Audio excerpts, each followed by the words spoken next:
What is happening, everybody? And welcome back to another episode of the Park Lane Podcast, episode 16, if you're keeping track. Thank you all for coming back. We're getting through these, mate. We're getting through these episodes, aren't we? I know, mate, exactly. Episode 16, season 1 already. But no, yeah. Get the admin out of the way. Thank you all very much for joining. If you're watching on YouTube, if you're watching on Twitter, watching anywhere, don't forget to hit the like button. Don't forget to subscribe to the channel. And please watch all the way through if you can, because it really does help us out. If you're listening on any podcast platform, don't forget to follow. And also don't forget to give us a 5-star rating, because we do really appreciate it. But Absolutely. Joining me again, as always, my good friend Wynnie. How you doing, mate?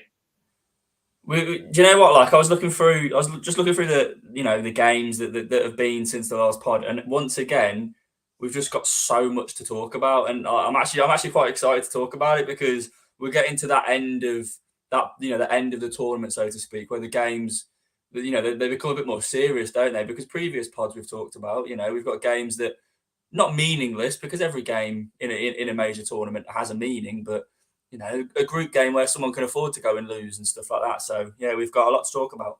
What about you? You good? Mate. And weirdly, like, we've got a lot to talk about, but we're slowly losing more Spurs players as the days go on. So it's going to be really interesting. We do have one guaranteed. We have one guaranteed in the final, but we'll get down to that. Oh, interesting. See, I haven't even done the maths. That's good. I did see you tweet that the other day about which Spurs player we think is going to win the World Cup. I think that my pick is still in. I was wrong. What a shock. Yeah, exactly. And yours, probably not. Anyway, so let's get right into it. We will also be discussing the Spurs friendly, closed-door friendly yesterday against Motherwell.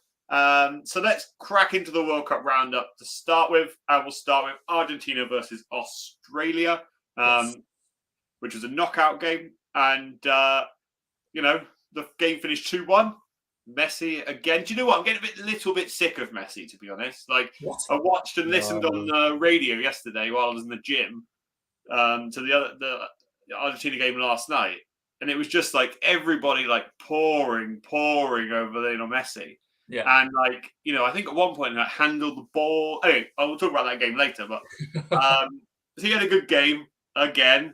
But the man we want to talk about is Christian Romero back in the side. Looks like he's well in favour again after kind of being left out, whether we think that was injury or whether we think it was about the Saudi Arabia game.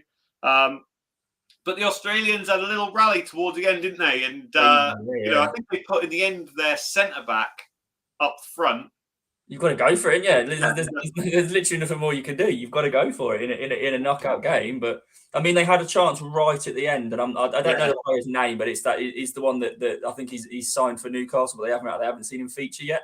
And it came across. He let it run across his body. It was a great touch, but then Emi Martinez, who is a very good keeper. No disrespect to Villa, but I think he could be playing for someone a lot better than Villa. But yeah, to his credit, he jumped out and blocked it, and I think it was like the 90th minute, or it was very close to the 90th. So if that had gone in, who knows what would have happened? Because extra time, anything can happen. Yeah, definitely. And I want to quickly talk about that chance because it was one of those chances where he had to get it perfect, and unfortunately, I think his first touch where he had to spin on the ball, if I remember rightly.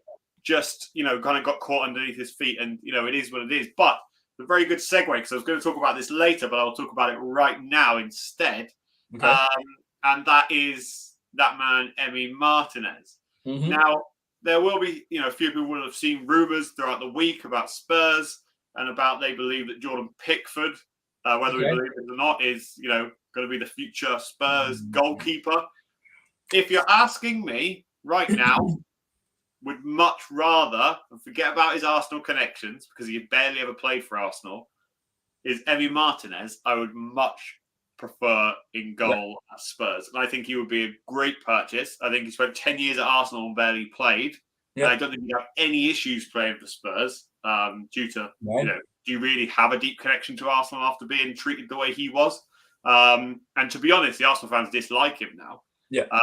And I think he would be absolutely brilliant. And we'll talk about it kind of potentially at the end of the show. But his ability at saving spot kicks is probably on par or better than Pickford's. I was having a chat with my I say I was having a chat. I was just on my WhatsApp group with my mates, during last night's game, which we'll get onto. Now they, someone, I think one of them put in the group, who do you fancy out of these two on penalties? And without a shadow of a doubt, I said, yeah, Argentina will win this. And, they were like, how can you be so sure? And I was like, Emi Martinez, like, I know what he's like, and his record is like at saving penalties. So, I mean, it's just he would be an amazing, because let's be honest, we're getting to a point now where Lloris, this is probably, I mean, he probably has got another season in him. I don't know. I don't know what his thoughts are. He's definitely got the the will and the ability and the fitness to play another year, because goalkeepers, they can go on for a long time, can't they? I don't even know how old Lloris is. Do you know off the top of your head? Because I don't really know. I don't know off the top of my head, but I know that Brad Friedel played until he was about 40, didn't he? That's what I'm saying, yeah. And not only played for Spurs till he was very, very old. So do you know what I mean? And he done well when he played for Spurs. So we're at that point now. We need a replacement. Obviously, it's not going to be Fraser Forster. That's not the replacement. That was just our replacement second goalkeeper. Unless you're Dave. Yeah, well, yeah. He was crying out for him, wasn't he? Obviously, but I don't know. We need a replacement, and you got to look. There's not many out there. Some people are saying Oblak, okay, but he's another keeper who's getting to towards the latter stages of his career. I think I would like someone. I don't know how old Emi Martinez is, but I don't think he's up there in with the rest of them in the age bracket. But yeah, I would be very happy. Jordan Pickford, if it was the England Jordan Pickford, I would be all for it. But the Premier League Jordan Pickford, I wouldn't go anywhere near him.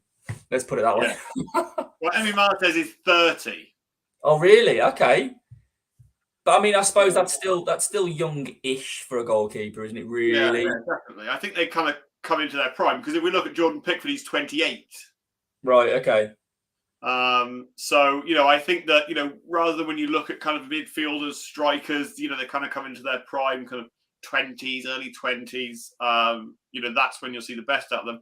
Lloris, on the other hand, 35. Right. Got you. You'd still get 5 years out of Martinez before we got to the level of Lloris. So, yeah, I think that, no disrespect to Lloris, because, he has been a good goalkeeper. We have abused him quite a lot on this channel. But, it gets to a point where you do need somebody else. On the other hand, the other person that kind of springs to mind who I really like, and I know Wes, who's been on this show quite a lot, also loves him as well, and that would be Dean Henderson. Yeah. On the other hand, with him, he's only 25. Yeah. So, I like him. Pardon? I like him. I like Henderson. I think he's a good goalkeeper. He's got that. He's got that little bit of shithouse in him as well, which I'm partial to a bit of a shithouse, as we know with Richarlison. So, yeah, another keeper that I thought we were looking at when he was, before he is he moved? Is he actually at Forest? Did he no, go? He's on loan at Forest. Right. Okay. So it's another loan move. Yeah. So before we went on loan again, I think we were kind of creeping around him.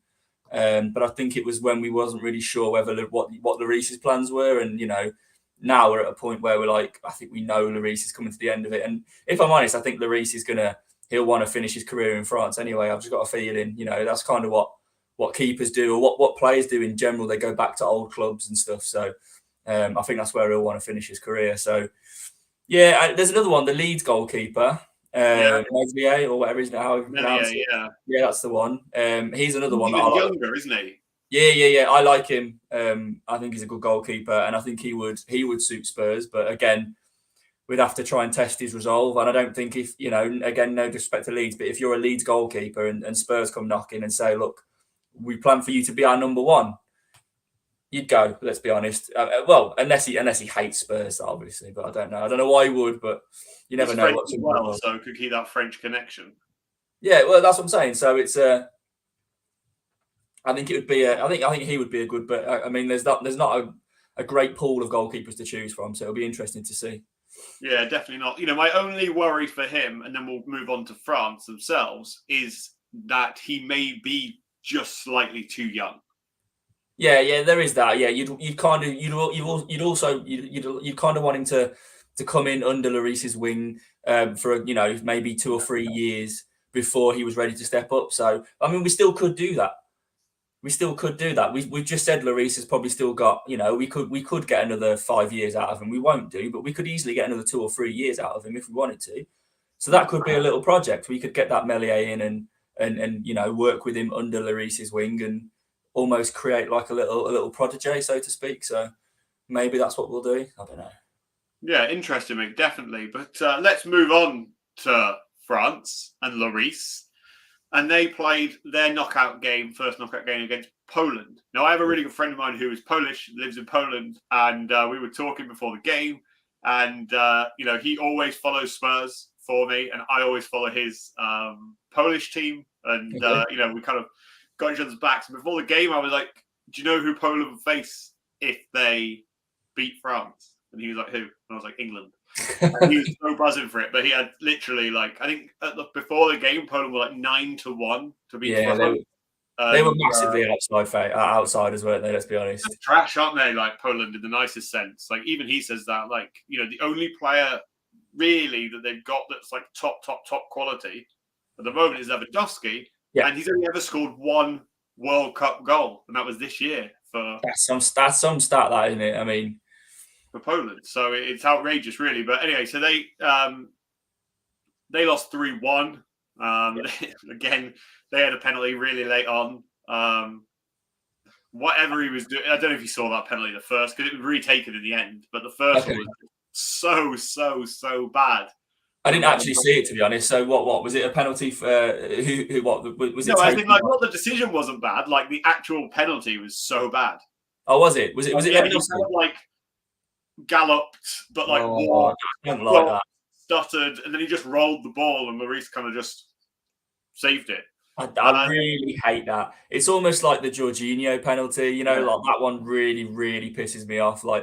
It's effective because I'm pretty sure his success rate for penalties, Jorginho, is actually pretty phenomenal. But why can't goalkeepers figure that penalty out? I don't get it. He just walks up to the ball. I know. You know what I mean? I don't get it, but yeah. So, it was one of those where I expected France to win it, and that's exactly what happened. I didn't feel for any minute that Poland were gonna win that game, and obviously, I was hoping they would, because if England got through and if France got through or whoever, that's who was going to face each other. So, I was hoping for Poland, but I wasn't too hopeful. Yeah, I know exactly, and. Lloris again made one amazing save. Obviously saved the penalty at the end, but then got retaken because he was off his line. Right. Anyway, it was what it was. And then later on that night, we had to watch England versus Senegal. Yes. Now, we all know what happened now, and England won 3-0. But it wasn't really a convincing first half performance, I wouldn't say. The pace of the Senegalese players and Harry Maguire's inability to do a lot, was a bit dangerous for us. But Harry Kane, again, he's growing into this tournament, isn't he? The amount of stick that he's got, he had another pre-assist, I'm going to call it, to Jude Bellingham, who then assisted Henderson. And then, of course, Harry Kane scored his goal, which he's been waiting for. And again, the technique of Harry Kane is outrageous. He must, because back in the day, I don't know, 10 years ago, I can't even remember how long ago it was, right? But a long time ago, I was talking about Harry Kane at Spurs when he was kind of just coming through with a few friends and on Facebook and all those other things. And I really wasn't convinced about him, right? I said he wasn't strong enough, he wasn't fast enough, and, those things weren't going to be good for him long term. But fair play. Not that he ever listens to me, but fair play to him, because he has worked on a lot of those things. And his ability, I'm not a football coach, but I know what you have to do, right? And just keep your eye on the ball and connect with it at the right moment. And that kind of bouncing ball that he just ran onto and struck, from quite fair distance out, was another good strike, and just the technique from Harry Kane is amazing. And do you know what else I loved? Sorry, before you talk, because I'm going off on one today. Was I loved the comments from Saka about Harry Kane. Showing that even though these clubs are the fiercest of rivals, and Saka has grown up as an Arsenal youngster, to see them connect and play well with each other off the pitch and be friendly, I think is brilliant. Now, I don't like seeing that go into the North London derbies where they're chatting before the game and high-fiving. Yeah, I know what you're saying. But in an England shirt, I'm all for it. And I think, I watched one of the England videos yesterday with Saka on it. And they do these kind of like 1 hour YouTube videos. And they interview pretty good, actually. And it just seems like such a genuinely nice guy that I genuinely can't hate him anymore. No, do you know what? I honestly, I completely agree with everything you're saying. So the Tottenham in me believes that I should hate Saka, and I've gone into this tournament thinking that he's absolute dog shit, because that I don't watch him for Arsenal. I'm sure Arsenal fans are not lying when they say he's like a generational talent and he is really, really good. But I don't watch enough Arsenal games. I don't watch any Arsenal games unless it's the North London derby. But like you say, this camp at the minute, it seems that, because you hear stories of when it was like the Lampards, the Gerrards, the Beckhams, the Nevilles, all of that lot. The camp, when they used to go on international duty, it used to be divided. They used to sit on different tables based on the clubs and stuff like that. Whereas now you're seeing, like you say, you're seeing Kane and Saka, like, I don't know, they might be playing some sort of football game like with each other, having a laugh and a joke. But that's how it should be. When you go on international duty, all of that should be put aside. It's like when I go away, when I watch England away, when you're in the pub, you're having a drink with Chelsea fans, you're having a drink with West Ham fans. But, you're all there for one thing at that moment, and that's your country. And that's how it should be. So it is good to see that. But I will echo what you say. The more videos, because I watch some of those England videos they do, like inside training and stuff like that.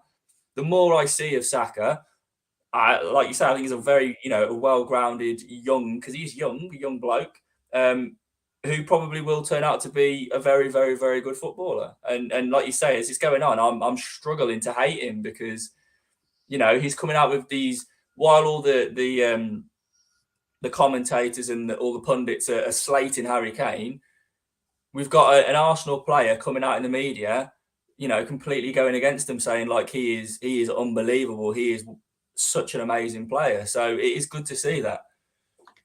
Yeah, definitely, mate. And also, do you know what it is? Like on that video that I watched, there was a point, so they were all talking about like David Beckham had come to the training camp this week.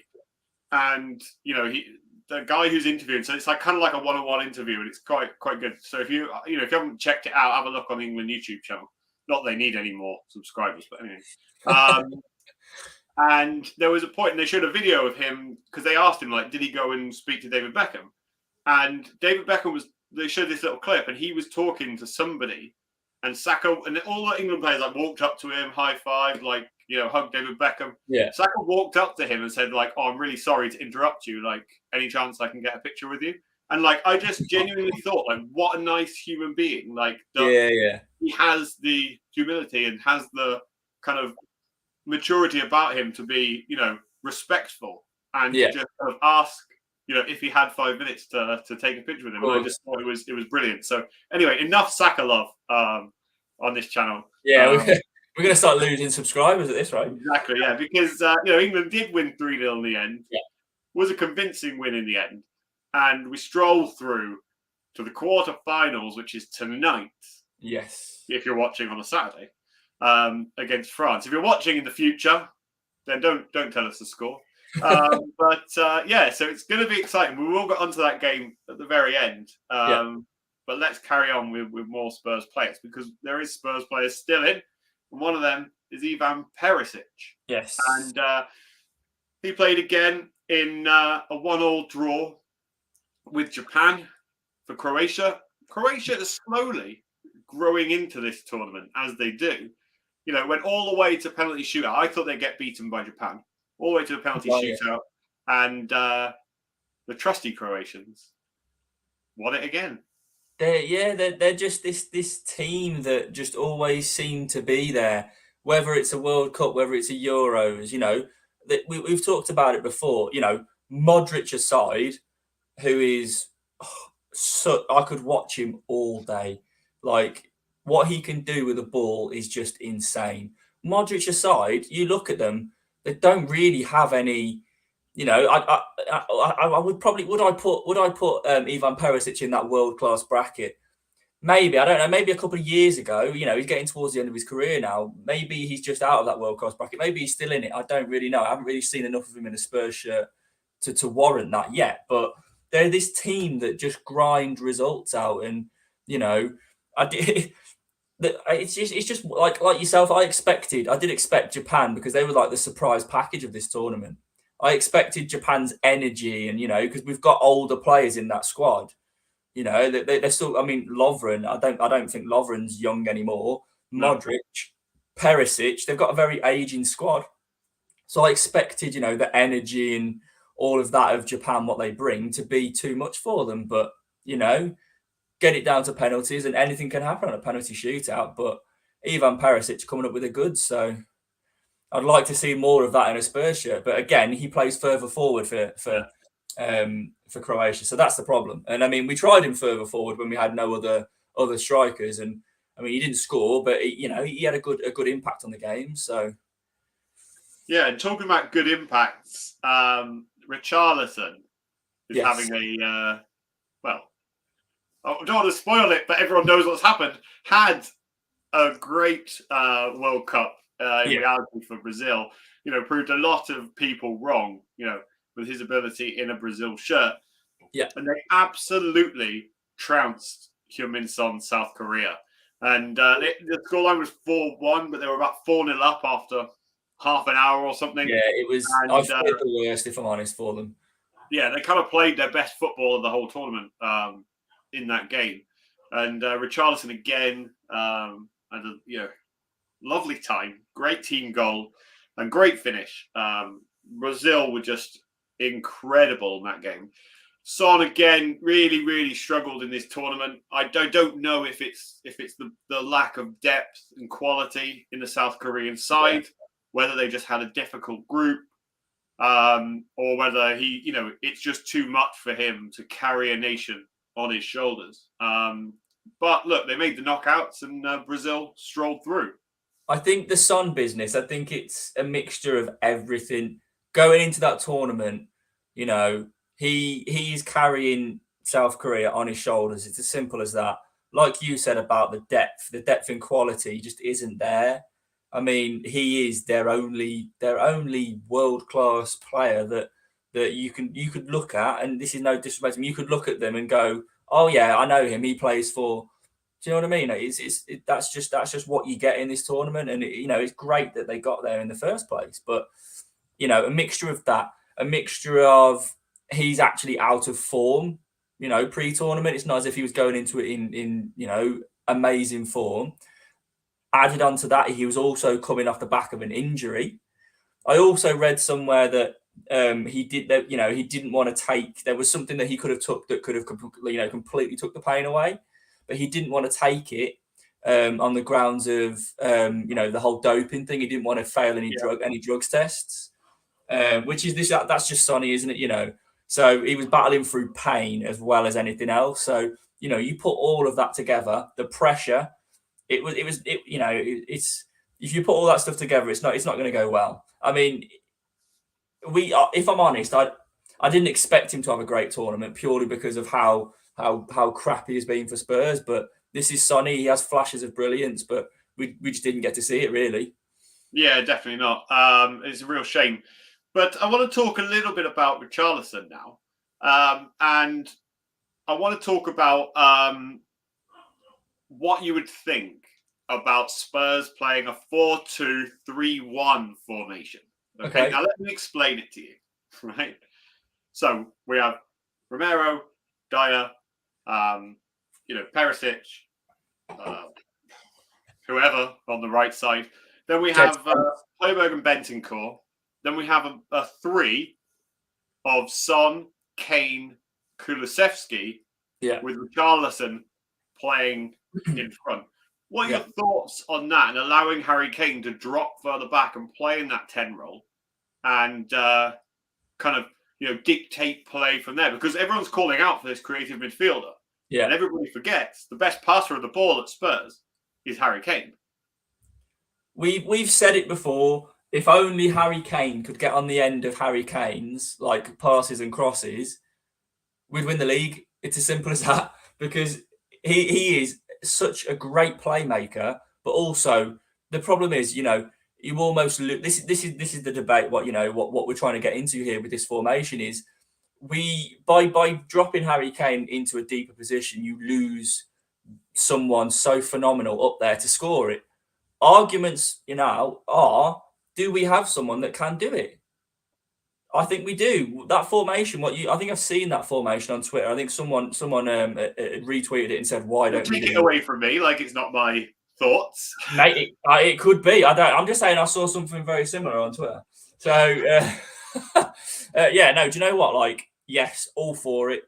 If we can get them all in, it's silly to try and you see it with some teams, they will make the random formation just to get all of their great offensive players in, and it looks a bit of a mess. Whereas this is like this is a viable formation. It's what Spurs used to play. We used to play 4-2-3-1 when we had Dembele, Wanyama, Eriksen, Dele, Kane, Son. It's the same thing. It's the same, what we're used to, but with different players. And can it work? Yeah, of course it can.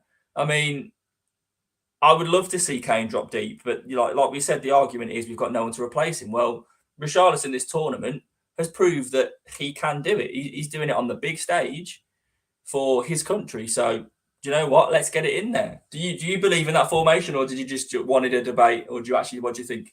No. I think before this tournament, I probably wouldn't have gone along with that, and I thought that Richarlison was more of an impact player.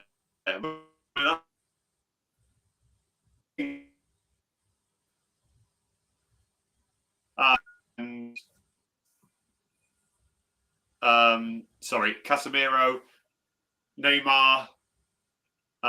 Who else plays there? Vinicius Junior, and so on. Right, players playing there.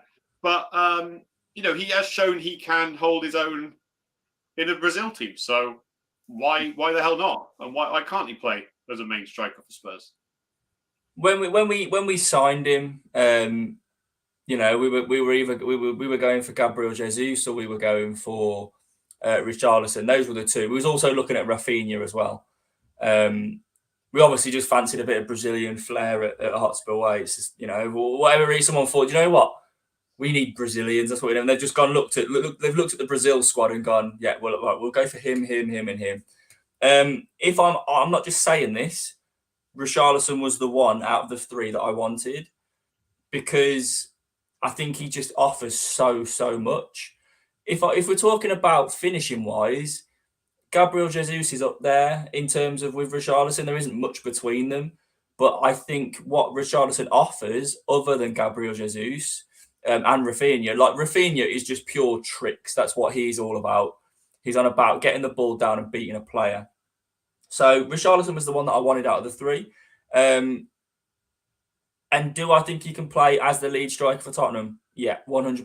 Do you know what? If we've got Harry Kane, if we've got Harry Kane dropping deep, whipping balls in, get me up front. I'll score a couple of goals for us. Do you know what I mean? That's. Do you know what? I don't think you have to do a lot, because Harry Kane will put it on a plate for you. Yeah, definitely. And it's also about the ability to spread the ball out wide from Harry Kane, and the ability to kind of introduce other players into the game. And I think it could be really, really effective. There's a video. Sorry to jump in. There's a video that I watch regularly. It's on my liked one of my liked videos on Twitter, and it's a Harry Kane pass compilation.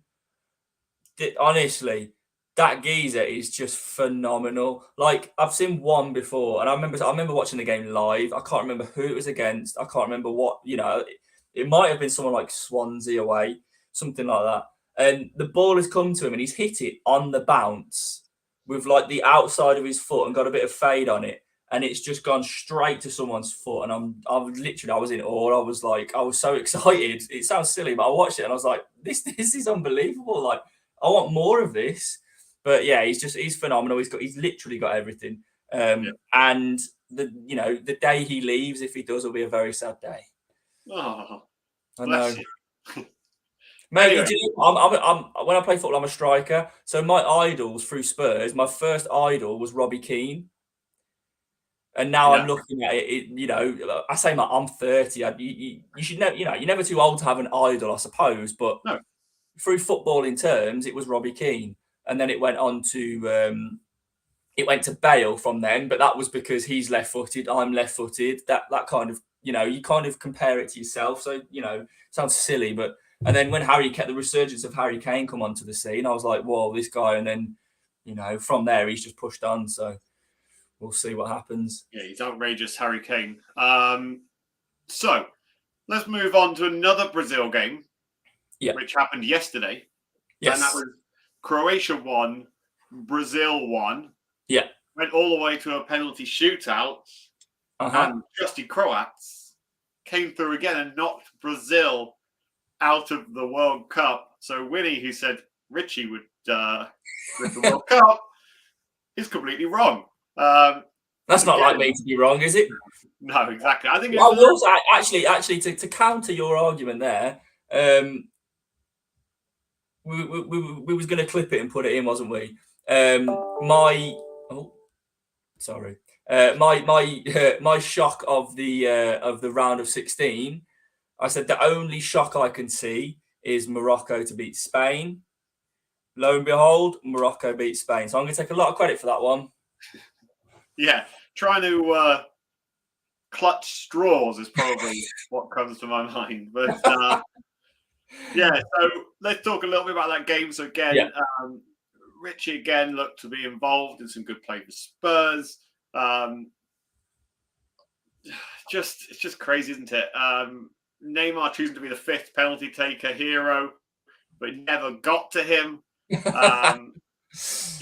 Croatia through, and is this true here that you've written down? Sorry, you've written me some notes here for this show. Yeah, and they've only beaten Canada. Yeah, so you look at the group. Who I can't remember their group. Who was their group? Belgium. Yeah, Canada. they drew to Belgium. They drew to Belgium first game, 0-0. Yeah. They beat Canada. I think it was 3-1. Who was the other one? Whoever it was in the third group game, they drew 0-0. Then they drew with Japan, won on penalties. Then they drew with Brazil, won on penalties. So they've technically They've technically only beat Canada, and they're now through to a semi-final. That's incredible, isn't it? You can check that one out. That is true, that one. Oh, sorry. I was going to give a shout out to Jamie watching all the way from Manila in the Philippines. So big up to you. Thank you very, very much for tuning in. Don't forget to hit that subscribe button, Jamie, if you aren't already. But again, thank you. Let us know as well, Jamie, who you think is going to win the World Cup for Spurs. Don't care about a team. Just name a Spurs player. Make sure they're still in the World Cup. That is crazy, that stat for Croatia. But they've done it before, and they continue doing it. I think the World Cup a few years ago, they won a few penalty shootouts and then beat England in extra time and got all the way to the final. So you never know with them. You should never write Croatia off. As we said, they're an aging squad. Only won one game in this World Cup, and they're already They obviously back themselves on penalties, so they'll get to a point where 90 minutes they'll draw, and in the next 30 in extra time they'll coast it. They just make sure they won't do anything to lose the game. They'll just keep it nice and tight, knowing that they'll go into a penalty shootout. And I mean, I saw some of the penalties, and they were incredible. Some of the Croatia penalties. I mean, Luka Modric's one. It was just literally calmness personified. It was just so good. Amazing. Jamie has said he reckons Kane will lift the World Cup for Spurs. I also said that the other day on Twitter, but we could both be wrong tonight.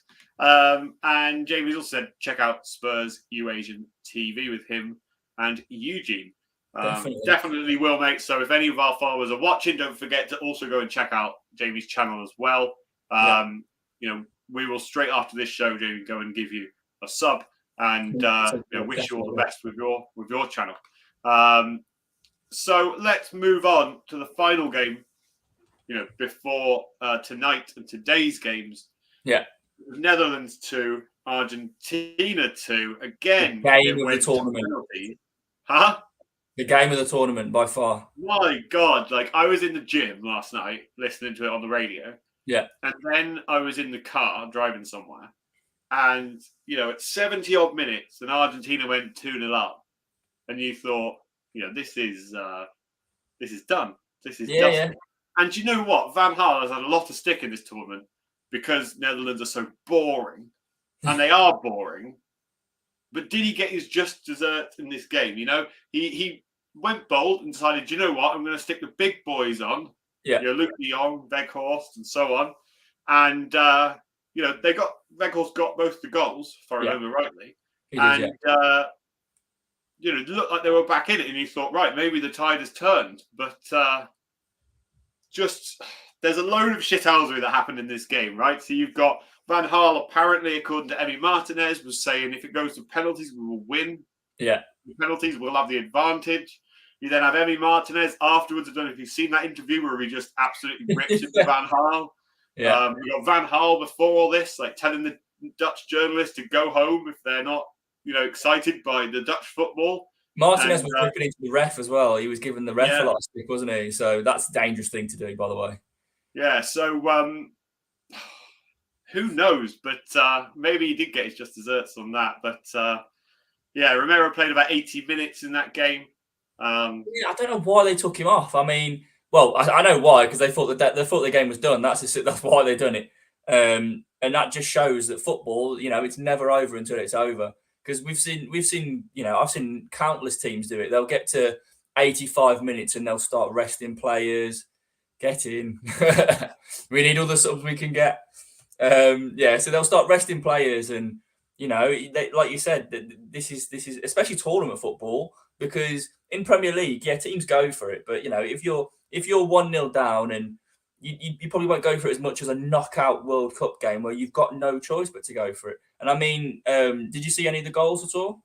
Yeah. So one thing I wanted to mention before we go on to goals, was that I was kind of a bit baffled by Argentina's decision-making in terms of substitutions. Yeah. Once they went 2-0 up, you'd thought they'd go complete defensive. Yeah. And, bring on some more defensive-minded players. And, I don't know the full Argentina squad, so... No. But it seemed like they kind of just went like for like. Yeah. And that backfired on them because our Netherlands went all-out attack. Yeah, and they had to. They had no choice. And I mean, it's one way you look at it. If you look at it going defensive, some people will see that as being negative. You know what I mean? But it's just what managers do. Especially if you're 2-0 up. If you're 1-0 up, I can understand going ultra defensive, but you've got a 2-0 lead at this point. You don't need to do anything. I think he was purely just, like I say, just resting legs. Because if you look at people like Romero, he brought Romero off.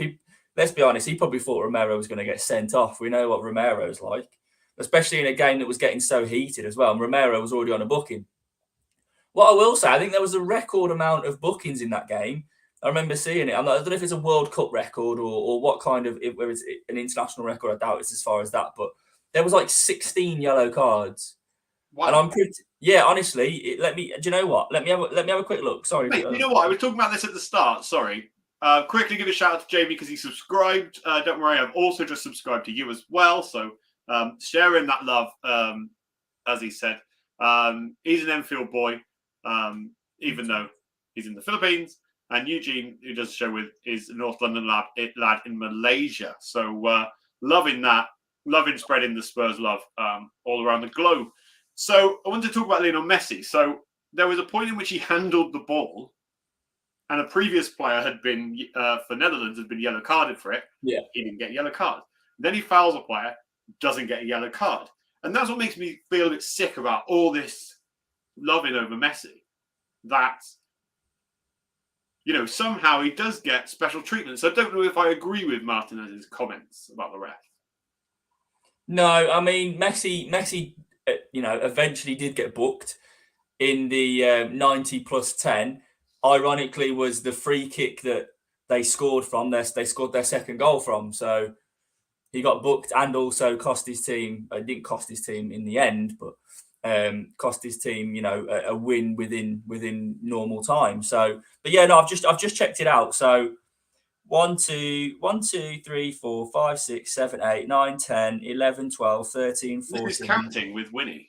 15, 16, 17. 17 cards all in total. And one of those was Denzel Dumfries got a yellow and then another yellow. So I'm going to count that as 2 yellows and a red. So that's 3 cards. So yeah, 17 cards altogether, mate. That just shows what the game was like, because it was so niggly. There was, oh my god, did you see the point where who was it? I can't remember who it was, but I think the play stopped and he's absolutely pelted the ball into the Netherlands dugout. Yeah, I saw that. That was, and then Van Dijk. Was it Paredes? I'm not sure. And then Possibly. Van Dijk comes running over and chest bumps Yeah, him. absolutely to the floor. Yeah, exactly that. So a little bit handbags at dawn, though, wasn't it? Because then, if you watch the Netherlands players when the Argentinians went to take spot kicks, they were all walking after the players, giving them shit and stuff like that. Yeah, I don't like that. No, it was all a little bit like childish, wasn't it? Yeah, but what I will say is, there's a lot of media reports at the moment about because obviously when the shootout finished, naturally the team that wins is going to go mental. They're going to go and celebrate with the keeper. They're going to go and just celebrate with the fans.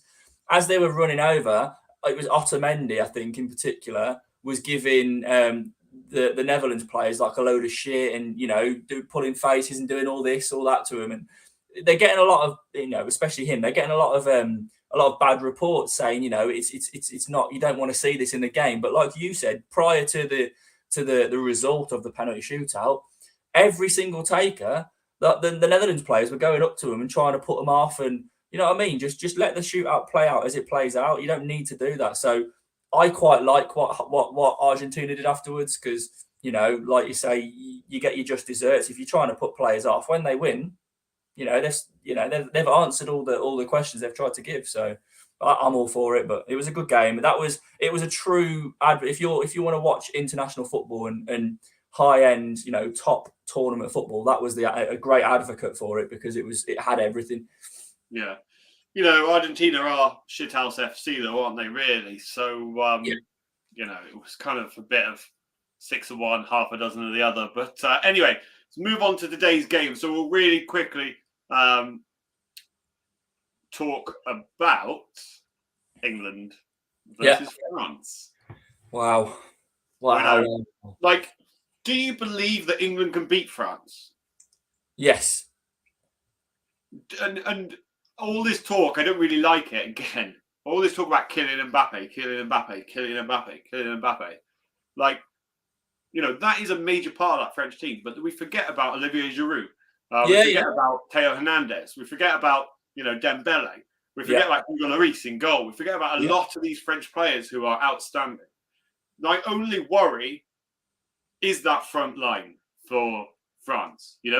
Worried about Walker against Mbappe. Worried about Shaw, against Dembele. I'm worried about Maguire against Giroud. What I've read today, England are going to be unchanged tonight. Okay. So it's going to be the same lineup as lined up against Senegal. Right. So if anyone can rack their brains to remember that lineup, I think it's going to be Foden, Saka, Kane, Bellingham, Henderson. I've got you. 2 seconds, because I will get up. I just want to go through it myself, because I don't actually. I remember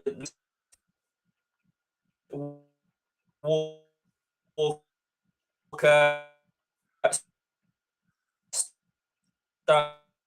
Stones, Maguire.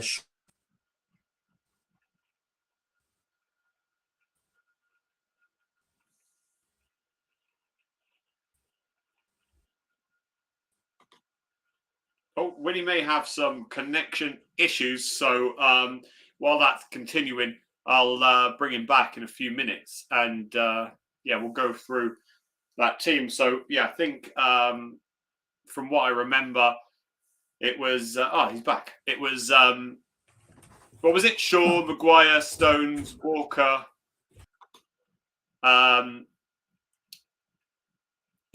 Henderson, Bellingham,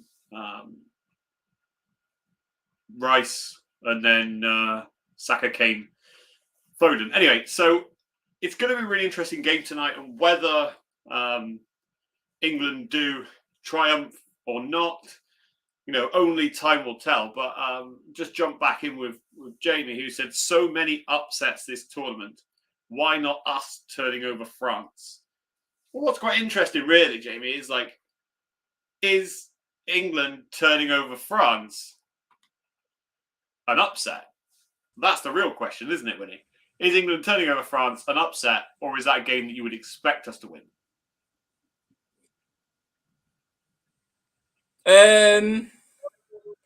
If I'm honest, I think that is an upset. I really do. I like you say, if we go like for like in terms of, let's just what you've done previously, match up their front three with our match their front three with our back four. Let's say, I worry, like you said, I worry again. Shaw against Dembele. Kyle Walker is the only player in our squad that can match Mbappe. So I'm glad that is who's going to be playing at right back. I think we look better 4 at the back as opposed to 3 at the back. But yeah, I think it would be a shock, and that's just me being honest, because I don't know what the bookies say, but I don't think we are favourites. I think France are favourite to beat us tonight. So if the team that's favourite doesn't win, I think it's almost like an upset, isn't it? Yeah, definitely. What will be good today is seeing England win this game, and then us having to play the winners of the next game, which I can't even remember who that is. Portugal against Morocco. Yeah. And then us having to beat them, and then potentially beat Portugal, and then potentially having Argentina final. I'm going to make a very. I'm one for bold statements, aren't I? As we quite clearly know. Now Brazil have exited the tournament. If we beat France tonight, I think we win the World Cup. I really do, because I was the only teams I were worried about really prior to the tournament were Brazil and maybe Argentina, maybe not so much Argentina, but definitely Brazil and France. They were the only 2 teams I were concerned about. Now we're meeting one of them tonight in a quarter-final. The other team, Brazil, are out of the tournament. So I genuinely believe now, if we can, and please God, just let us beat France, because if we do, this will be the best chance we've got of winning the World Cup. Probably, I don't know if I won't say in the next 2 or 3 World Cups, because our team probably may get stronger because we've got a youngish squad. But what better chance have you got if you can get past France, the holders of the tournament, and then the team that was favourite before the tournament in Brazil are out? Who else is there to stop you?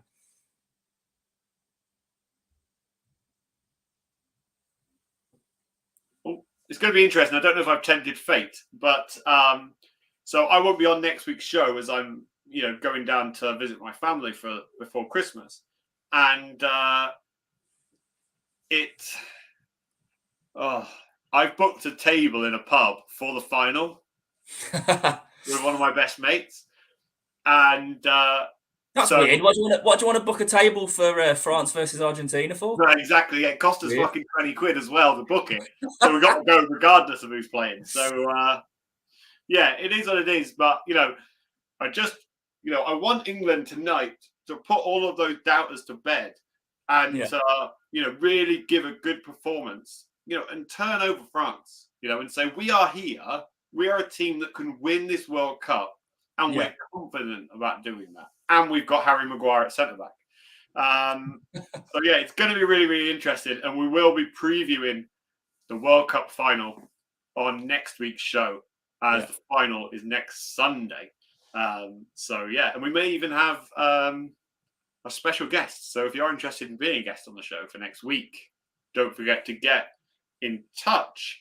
Right, lastly, I want to talk about yesterday's Spurs game. So it's not all about the World Cup. Spurs did play yesterday in a training ground game against Motherwell. Now, I live not far, actually, from Motherwell, and they are fucking shit. So shit. It's unbelievable. And so Spurs played yesterday. Various players in there. Harvey White played.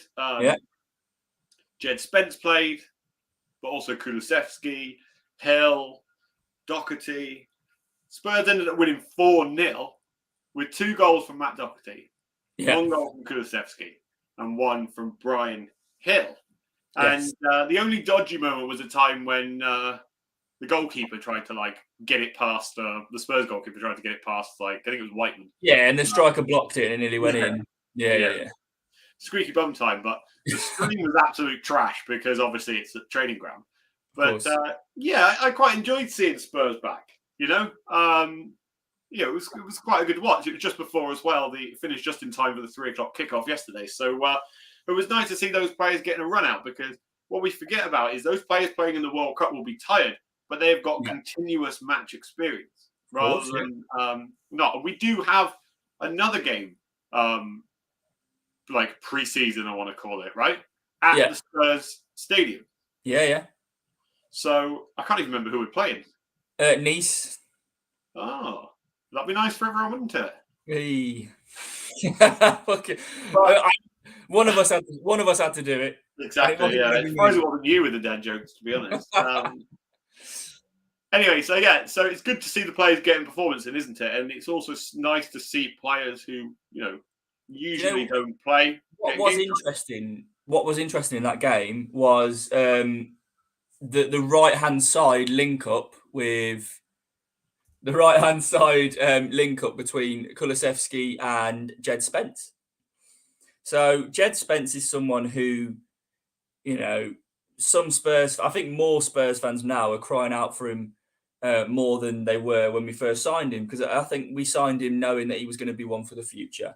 But then what happened, and we look at our right back options and we're thinking, these are dog shit. He can't be any worse than what we've got. So it was good to see him in a game. It was just a shame that it wasn't necessarily an important game, but it was still against, it was like you said, against a shit team, but it's still a game of football, isn't it? So it was good to see, because there was a lot of link up between Kulusevski and Spence. So I mean, Kulusevski wearing the number 10, that was a sight to see. That was weird, but he did what I expected, and he just absolutely ran the game. Scored after a couple of about 3 minutes, and I think he set 2 up as well. So and like you say, Doherty in the goals as well. So he's someone who I would like to see, because before his injury, he was on fire. And that's not me exaggerating. He was literally on fire. He was scoring for fun. He was setting up for fun. He was the player that we kind of thought we were getting from Wolves that we didn't really get. So, now he's back from his injury and hopefully getting back on form. We might not need to rush and get Spence in there just yet, because, we've seen it pre-injury, and hopefully he can carry that on. But there is. I think it's it is Nice, and I think I don't know if they've chose them specifically, but there's a lot of ex-Premier League players in there, because obviously Ross Barkley's there. I can't remember who. Kasper Schmeichel's there, so they've got quite a few ex-Premier League players. So I don't know if there's any reason they've done that, but it'll be interesting to see, because there'll be a lot of familiarity with the team that we're going to put out, that be up against players they've played with before, or against, should I say? Yeah, definitely. It's good to see the games. It's good to see Spurs back, and it won't be long until Boxing Day, and we can enjoy, more Spurs. Now, we haven't discussed too much, kind of, when we'll be on over Christmas, but we will try and be on as much as possible. And we will let you know, when we will be back on. But we will definitely be back for next week. Quickly, Wynnie, and anybody else who's in the comments, what do you think the score will be, England-France tonight? Oh, Jesus. I think it's going to extra time. I think it's going to be a high-scoring game because I think that our defence will succumb to the pressure of Mbappe, Dembele, and Giroud. So I think we will concede a few, but then, Foden, Saka, Kane, Bellingham, we've got enough going forward to also punish them. So I think it's going to be 2-2 after 90 minutes. And I think it's going to go to extra time. Now, I genuinely couldn't call it. Someone's going to win in extra time. I don't think we've got penalties in the team. So someone's going to win it. And I'm going to go for England. So it's going to be 3-2 to England after extra time. Oh my God, look at that. Yeah. Like clockwork. 3-2 after extra time, England. Yeah. Great minds think alike. Great minds think alike. I'm going full time, no extra time, no penalties. Oh. My heart says 2-1. Okay. No, my heart says 2-0. My head says 2-1. So I'm going to go 2-1. What's England? I'm assuming, yeah. Yeah, of course, yeah. You think we're going to keep those players from scoring? I think so. Yeah, I think we have that in us. I think that if well, you know what? Saying that, sorry to put you in. Clean sheets. We've had quite a few, haven't we, this tournament? Yes, we have. So I get what you're saying. We haven't kept a clean sheet. But then we haven't played against the players. It'll be interesting to see because, like you say, we've got a good record of clean sheets going into it, but we haven't played against a team that have got the attacking talent that France have. So it'll be interesting. And I said I didn't want to talk too much about Mbappe, but obviously he'll be very influential. I think if Kyle Walker can keep him at bay, yeah, and put him onto his left foot, then it'll have to be cross balls to come in. And I feel like with the likes of Maguire and Stones, that actually aerial ability they are okay at. It's only with the ball at their feet that we have a problem. So that's what I think may happen. You don't know. I think that Jordan Pickford came up with a couple of good saves against Senegal. So I think he does have that ability in him. Jesus. Jamie said it'll be a 3 a.m. kickoff here. Oh, mate. Oh. I know. You'll be in bed. Yeah. I mean, fair play.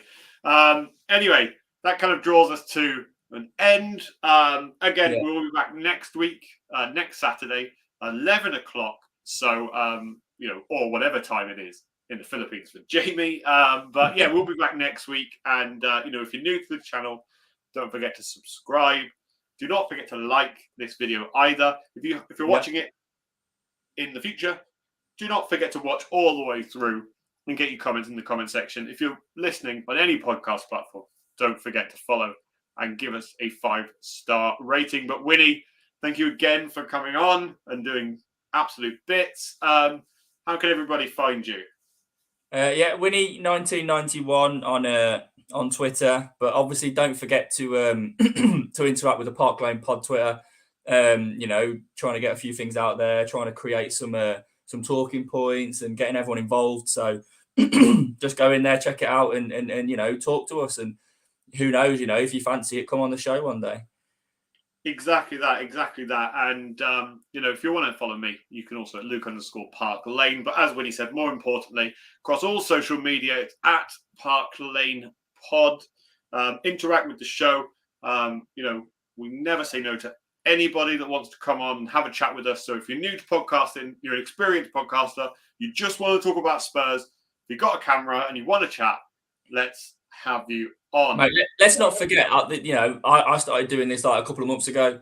Now I'm no professional, but it's mad how easy you get into it. Do you know what I mean? It's literally just talking to your mates on a screen. So that if you can do that without a screen, you can do it with a screen. So just if you fancy it, just message us and come on and just chat shit.